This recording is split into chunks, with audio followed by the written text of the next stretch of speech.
Here's your wrestling news for April 15th, 2021. And if you like what you're watching, smash that like button and give us 1,000 likes or more. And your headlines for today include Triple H's InRing WWE contract status leaked. Who are his next opponents? Taya Valkyrie responds to fans who didn't like her new WWE name.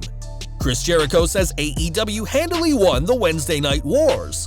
AEW star says she's been let go after speaking up about mistreatment. WWE wrestler is being investigated for the biggest Florida political scandal. WWE Chairman Vince McMahon FaceTimes a wrestler. Ronda Rousey finally comments on when she will return to WWE. Andrade reveals his first non-WWE booking. Yet another hint by a former WWE champion about his in-ring return. Kenny Omega expresses interest in mixing it up with WWE Smackdown star. WWE wrestler's incredible 3-month body transformation. I think I have a lot to offer. The Undertaker outlines an exciting WWE role he wants going forward. Why Edge cried at WrestleMania 37 and more. We're starting today with news from Triple H, who's arguably one of the greatest of all time after a lengthy in-ring career that's seen him become a 14-time WWE World Champion. Though he now holds a crucial role in WWE management, the Game has never officially announced his retirement and still laces up his boots from time to time. This week, details of the Game's 2 contracts were revealed, one for his executive role and one for his talent role, and it's noted that as a wrestler, Triple H's contract runs until March 30th, 2022, though he could always ink a new contract.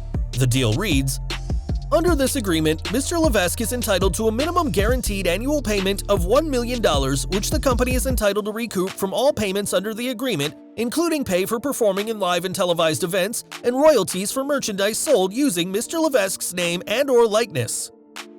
This March 30th date is just days before WrestleMania 38, so it's possible that the Game could sign an extension that'd allow him to perform, possibly against a phenomenal opponent. In the past, AJ Styles has expressed his desire to face the King of Kings, possibly in Triple H's last match. And would you like to see the two lock up? Or is there someone else you'd rather see the Game face? Let us know in the comments. WrestleMania news, and we previously covered how several matches had their finishes changed mere hours before the show, and now we know more about one match in particular. According to Sean Ross Sapp of Fightful, Riddle was set to retain the United States title on Sunday, but plans were changed to put the gold on Sheamus instead of extending their feud. Strangely, Sheamus wasn't even on the post-Mania Raw, appearing on Raw Talk instead, whilst WWE used Riddle as fodder for WWE Champion Bobby Lashley. Night 2 also saw plans changed for the Fiend vs. Randy Orton match, as the original finish would have seen Wyatt win, and these last-minute changes may explain why fans have been vocal that Night 1 was the superior show. If plans don't change, we'd assume Sheamus will defend his US title against Riddle at WrestleMania Backlash next month, but that's a title defense that WWE originally never meant to happen. NXT news next, as Taya Valkyrie made her long-awaited debut this week, immediately entering the NXT Women's title picture alongside new champion Raquel Gonzalez, newcomer Zoe Stark, and veteran Mercedes Martinez. Though this is some strong booking for Valkyrie, some fans were more interested in her new name, Frankie Monet, which hasn't gone down well with some of her fans. On Twitter, Valkyrie explained that she loves the name because she chose it, and joked that had she not been able to choose her own name, she could have ended up being called Sunshine Tuna. She explained that the Monet name comes from the French artist, while Frankie is because she likes unisex names, and while some fans may still be calling her Taya Valkyrie, Frankie Monet is here to stay. Monet made her debut on the first NXT on Tuesday night, which garnered an impressive 805,000 viewers according to Showbuzz Daily. That's the highest figure for NXT since their Halloween Havoc show on October 28, 2020, and we'll have to see if this figure increases now that they're away from AEW Dynamite. Speaking of AEW, and fans won't see Ivelisse anymore, as she's been let go by the company. It was previously reported that she had heat with the company's coaches, and according to Fightful, Ivelisse was recently having open disagreements backstage with agents as well. Ivelisse's last appearance for the company was on the March 2nd AEW Dark, where she teamed with Diamante and came up short against Red Velvet and Kylan King. Though no statement has been issued by AEW confirming her departure, the former Lucha Underground star gave her version of events in a statement, saying, "History repeats itself, unfortunately. I speak up about mistreatment and get let go. That's life." Ivelisse didn't go into detail about what kind of mistreatment she claims is happening in AEW, but fans shouldn't expect to see her in Daily's place again. Despite a career in both WWE and TNA, Matt Morgan now works in politics, as he was elected mayor of Longwood, Florida last year, but now the blueprint is in hot water. In the Orlando Sentinel, Morgan is named as one of the recipients of thousands of dollars by Joel Greenberg, who is now being investigated for his involvement in a human trafficking case. When Morgan founded his company Blueprint Enterprises in October 2019, he started receiving monthly payments of $4,500 from the Seminole County Tax Office, led by Greenberg at the time.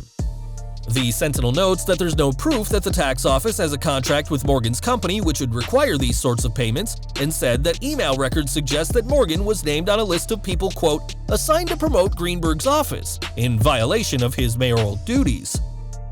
Greenberg is currently facing 33 counts of criminal charges, including stalking a political opponent, trafficking of a minor, and conspiracy to bribe a public official, but is working on a plea deal by cooperating with the federal investigation of Florida Congressman Matt Gaetz.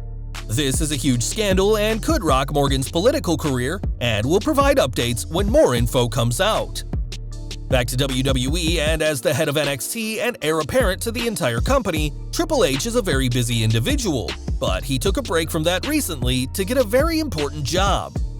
On social media, The Game shared a video of him getting the vaccination along with his wife Stephanie McMahon, and we doubt a near painless jab in the arm is much compared to the kind of bumps both have taken. After a year away from fans, WWE is preparing to go back in front of live crowds again, and now Triple H and Stephanie are medically as ready as they'll ever be. It's expected that when crowds return full-time, so will Brock Lesnar, who hasn't been seen since his WrestleMania 36 loss to Drew McIntyre. Dropping the WWE title to the Scotsman, Lesnar not only lost the title, but didn't even have Paul Heyman announce him in the ring, a staple of Lesnar's act since his WWE return. Speaking to sports media this week, the Beast's advocate explained why he didn't announce Brock for what is, to date, his last match, explaining, "I said to Brock, I can't announce you. That was our shtick. I couldn't do it because my dance partner wasn't there, and my dance partner was the audience." Interestingly, Heyman only returned to WWE when Roman Reigns did, which was also the same time that WWE's Thunderdome allowed for a virtual crowd. Time will tell if Lesnar returns to WWE, but if he does, we imagine Heyman will be planning to announce him, but only when crowds are back. Last February, Devon Dudley revealed that he'd suffered a stroke, but didn't specify when that stroke had occurred. We know that in November 2020, the Hall of Famer was having health issues, which led to him taking time off from his role as a backstage producer to take care of his health. Appearing on the Jofo in the Ring podcast this week, Devon gave an update on his health, explaining, "I'm back at 85 to 90%. It's incredible how fast it took me to turn around because it only happened 4 months ago. People that have strokes, it lasts a long time. Even after I retired and became a producer backstage, there is always the notion in the back of your mind that Vince might call you, so you have to be in the best possible shape. I had to make a couple of appearances on Raw and Smackdown. Thank God I stayed in shape. I think it helped speed up the recovery." Devon has added that Vince McMahon himself even FaceTimed him to see how he was doing, but the tables match specialist missed the call for a very special reason. "He FaceTimed me. I was in the shower and I got to my phone and was like, oh, Vince called. I called him back, he didn't answer. I texted him and said, sorry I missed your call, I was in the shower. He texted me back and was like, haha, good thing you didn't answer the phone." It's unclear when Devon will be back behind the scenes in WWE, but the company is more than happy to welcome him back when he's 100%. Devon's absence from WWE has allowed him to start his own podcast called Table Talk, which this week had Ronda Rousey as the special guest. On the show, Rousey addressed the comments of WWE President Nick Khan, who recently said that she'd be coming back at a certain point in time, and broke her self-imposed silence on when she'll be back, saying, "I actually waited until this moment to tell everybody. I don't know when I'll return. When I feel like it. I'll come back when I feel like it. Eventually, when I feel like it." When Devon said he regrets not being able to produce one of her matches during her year on WWE TV, Rousey gave another tease that she'll be back, saying, Now I feel like I have enough pull to make a request. I keep thinking of some new stuff that I want to try." When that Devon-produced match happens is still anyone's guess, but with both Rousey and Becky Lynch hopefully returning sooner rather than later, hopefully the pair will give the WWE's women's division a shot in the arm in the coming months. One person we know isn't returning is Andrade, who left WWE without a 90-day non-compete clause and has announced his first post-WWE appearance. On May 2nd, the wrestling store in Huntington Park, California will host a meet and greet with El Idolo, his first event out of the company. Andrade recently teased signing for something big, but no details are known about where he's going or for how long. But fans will be able to find him in Huntington Park next month. From a departure to a return, as Wade Barrett came home to WWE last year as an NXT commentator, but he may still wrestle again. That's according to the man himself, who appeared on After the Bell recently and teased that he may don his wrestling trunks again. He explained to Vic Joseph, "It will not take much to remove me from the seat next to you and get back in the ring. I will say, very much enjoying my job with NXT, but I have always made sure there's at least a little bit left in the tank." Barrett has excelled as part of the NXT commentary team, ironically the same show he debuted on when it was a reality show in 2010. But the former Nexus leader clearly has plans to wrestle one last time in WWE.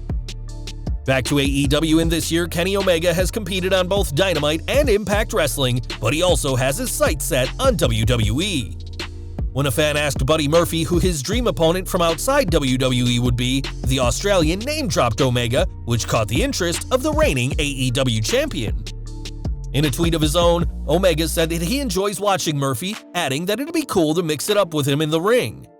Given that Murphy has made it clear he's not happy in WWE, his days in the company may be numbered, and if so, we already know one major match he could have if he gets handed the pink slip.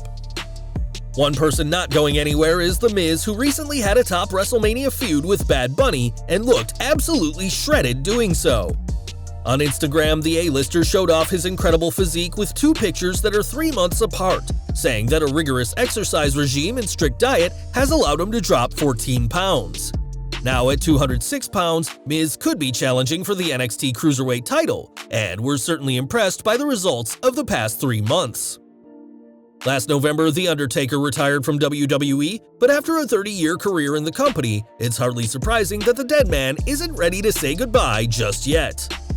Speaking to Victory of Injury last Friday, the dead man spoke about his plans now that he's no longer a wrestler, saying, "I'd like to be in a position where I can be a little more hands-on with the young talent and mentor a little.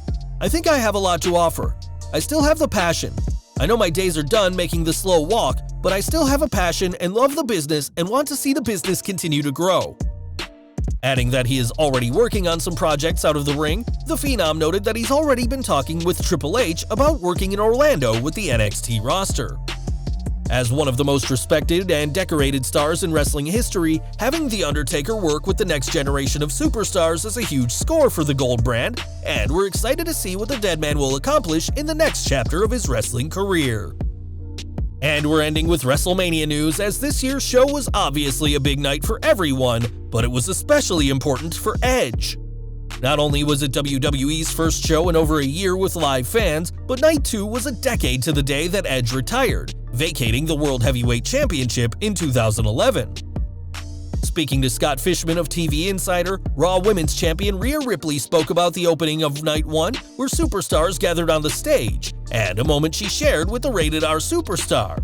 She said, "It was crazy walking through the curtain and seeing the crowd and how excited they were. All my dreams were coming true. It was something I worked towards for a long time. I was trying to hold it all together, telling myself, don't cry.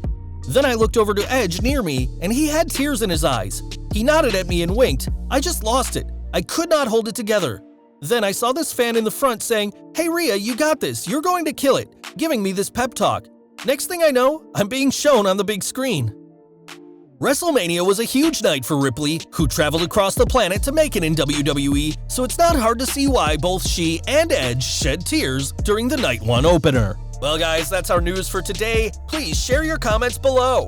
Also hit the like button, subscribe to our channel, and hit the bell icon to receive all notifications. And as always, thanks for watching.